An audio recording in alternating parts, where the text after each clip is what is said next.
Esto es Noticias de ayer, extra. Noticias de ayer, extra.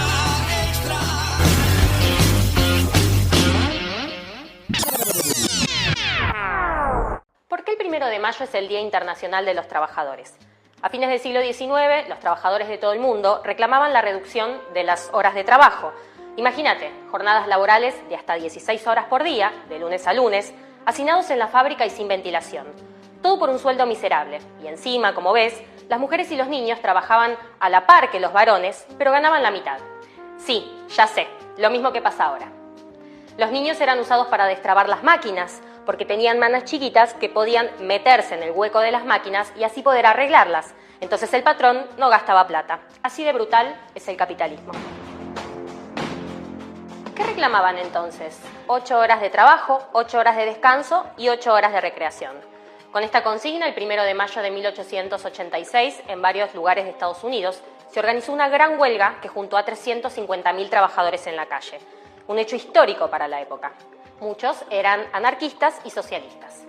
En Chicago estuvo la huelga más impactante, porque participaron 40.000 trabajadores con todos los transportes parados y había piquetes por todos lados. Los empresarios bajaron hasta las horas de trabajo para evitar que se sumen al paro unas 45.000 personas más. La policía atacó a balazos las movilizaciones durante ese día y los siguientes.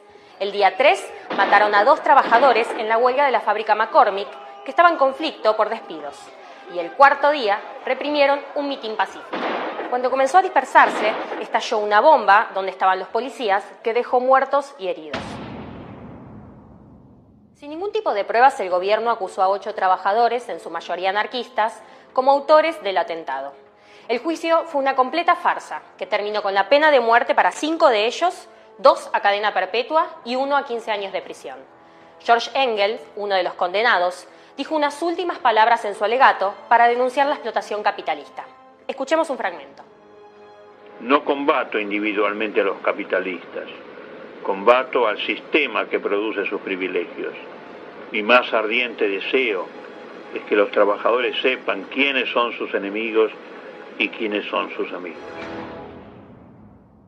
Albert Parsons, otro de los condenados, que fue compañero de Lucy Parsons, un ícono de la lucha de las mujeres, de la clase trabajadora y una verdadera amenaza para el Estado norteamericano. Lucy estaba convencida de que no habían sido asesinados por haber puesto una bomba, sino porque estaban organizando a los esclavos del salario. En 1889, en homenaje a los mártires de Chicago, la Segunda Internacional, que nucleaba partidos y organizaciones obreras de casi todo el mundo, declaró el 1 de mayo como el Día Internacional de los Trabajadores. A partir de ese momento, en muchos países, se adoptó esa fecha como un día internacional de lucha, para los que no se conforman con migajas, sino que aspiran realmente a tener una vida digna. Muy distinto al día festivo de descanso que nos quieren vender desde hace décadas los gobiernos, los empresarios y la burocracia sindical. ¿Sabes en dónde no se celebra el Día del Trabajador el 1 de mayo? En Estados Unidos, para evitar levantar la lucha y el recuerdo de Chicago, celebran su Labor Day el primer lunes de septiembre, como si fuera una gran fiesta. ¿Cuántas horas por día trabajas? Hoy, gracias si trabajas 8 horas. La mayoría trabaja entre 9 y 12 horas, si tomamos en cuenta las reglas modernas como las horas extra. Durante los últimos 100 años, la tecnología avanzó muchísimo más que en 10 siglos de historia. ¿Por qué tenemos que trabajar tanto?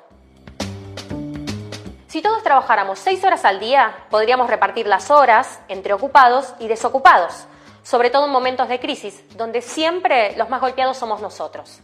Retomando la tradición de lucha y las banderas de estos trabajadores y trabajadoras, luchamos por una vida que merezca ser vivida, porque nuestras vidas valen muchísimo más que las ganancias de los capitalistas.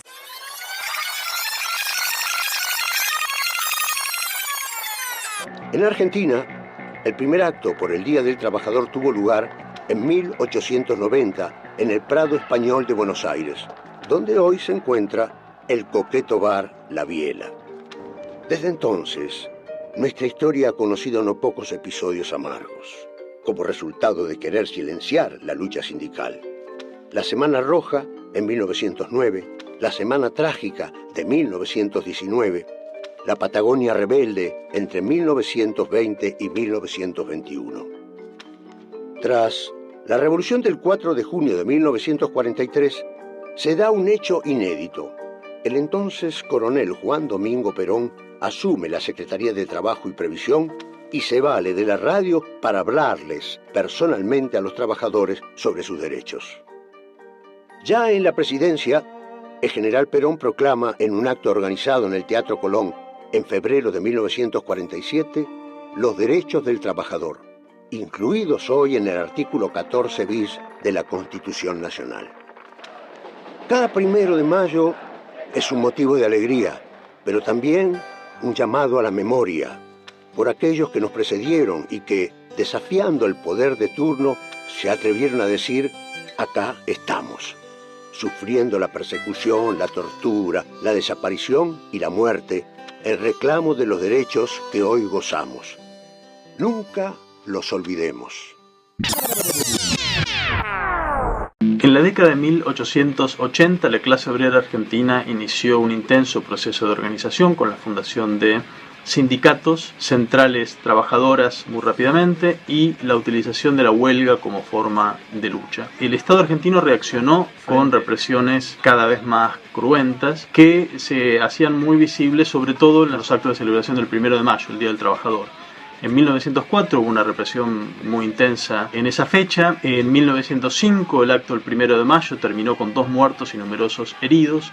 Y en 1909 se alcanzó hasta entonces lo que fue el pico de represión con el accionar de la policía, comandada por el coronel Ramón Falcón, que era conocido por lo despiadado que era, que disparó sin ningún motivo contra la multitud y dejó un saldo de 5 muertos y 105 heridos. En el acto de sepelio de esos muertos, la policía volvió a disparar contra la multitud y volvió a haber enfrentamientos que produjeron más muertos y más heridos. Fue la primera vez que el movimiento obrero logró arrancarle concesiones al Estado. Como parte de ese clima, pocos meses después de estas matanzas, un obrero muy joven de nombre Simón Radovítsky decidió vengar a sus compañeros muertos, atentando contra la vida de Ramón Falcón, le arrojó una bomba de mano en la calle y acabó con su vida. Y como parte de este clima, el Estado aprovechó la ocasión para avanzar contra el movimiento obrero, clausurando locales sindicales, clausurando periódicos obreros, deportando activistas y incluso hubo ataques de paso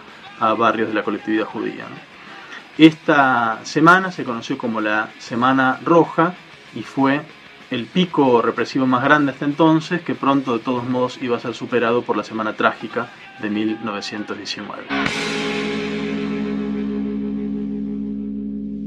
Epicentro de la tragedia fue la metalúrgica Talleres Bacena. Los obreros pedían lo básico: una jornada laboral de 8 horas, en lugar de 11 o 12, el fin del trabajo a destajo y mejoras salariales. La patronal de Bacena contrató rompehuelgas para intentar forzar la producción. Esto generó los primeros enfrentamientos. La chispa que encendió todo ocurrió el 7 de enero de 1919, cuando la policía abrió fuego. El saldo inicial fue de varios muertos, entre ellos huelguistas y civiles, e incluso un proyectil impactó a un cabo del ejército. La indignación fue inmediata. Los sindicatos, especialmente la Fora, anarquista, declararon la huelga general en toda la capital para el día del entierro. El 9 de enero, el cortejo fúnebre se convirtió en una manifestación masiva. La violencia policial y la resistencia obrera chocaron. Buenos Aires se paralizó. Los trabajadores tomaron el control de barrios enteros, incendiaron tranvías y armaron barricadas. Era una insurrección obrera. El gobierno radical entregó la ciudad al ejército, bajo el mando del general Luis de Lepiane. La orden era restablecer el orden a toda costa.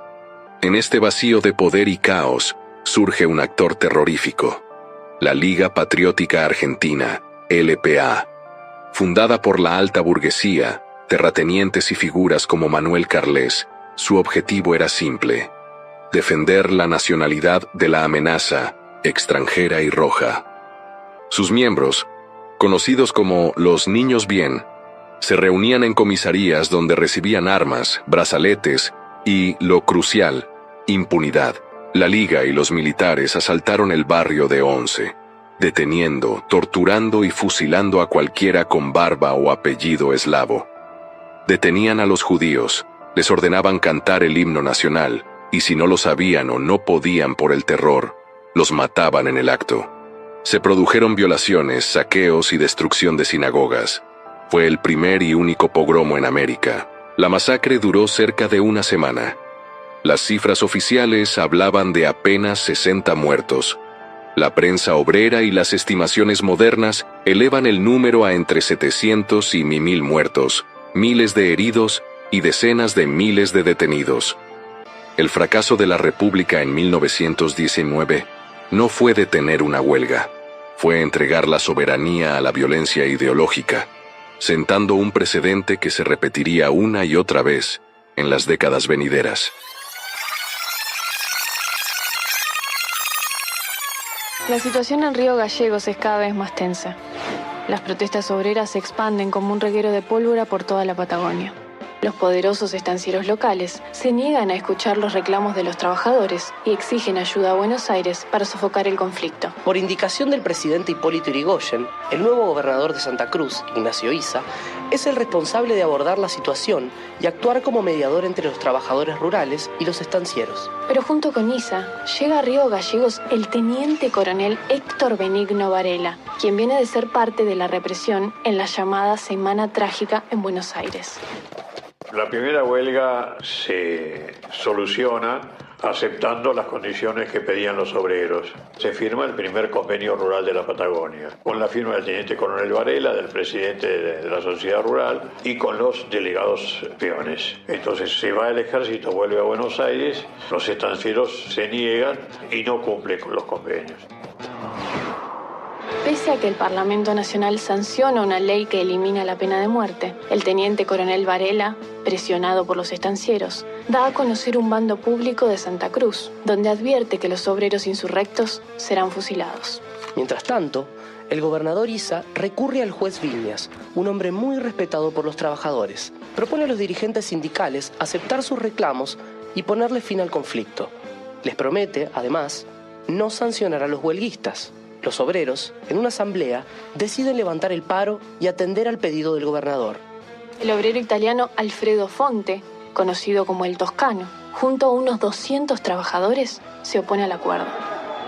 Por su parte, el sector dirigencial de los terratenientes se manifiesta en contra de lo que denominan obrerismo gubernamental. Así acceden a un acuerdo que en realidad no están dispuestos a cumplir, porque afirman que en cuanto el ejército regrese a Buenos Aires, los obreros tendrán nuevas demandas.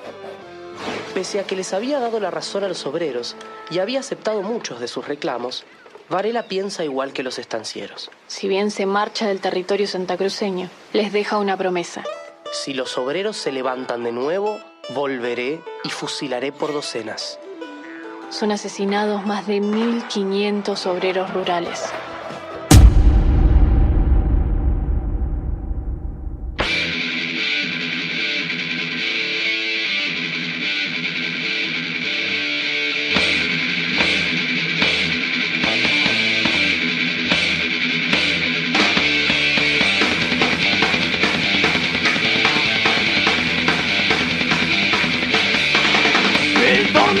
Del vino artificial y su atmósfera parrillera anestesian la conciencia común que transcurre su infancia en la tierra estomacal, masticando esta siniestra heredad. Prisionero estoy en mi sab natal, donando sangre al antojo de un patrón por un mísero sueldo, con el cual no logro esquivar el trago amargo de este mal momento. Mientras el mundo policía y ladrón me bautiza sonriendo. Gil, trabajador, bestia humana que duermes aún, de la cuna al ataúd, extraviado del rumbo a seguir, por ignorar que no existe el fin del que escapar.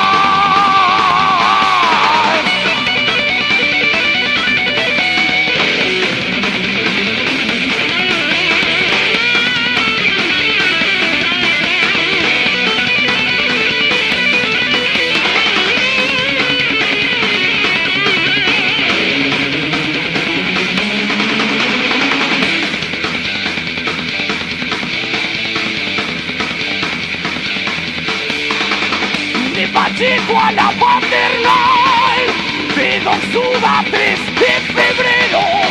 1000 amigos con el corazón esperan esta canción para atravesar el trago amargo de este mal momento. Mientras el mundo policía y ladrón me bautiza sonriendo.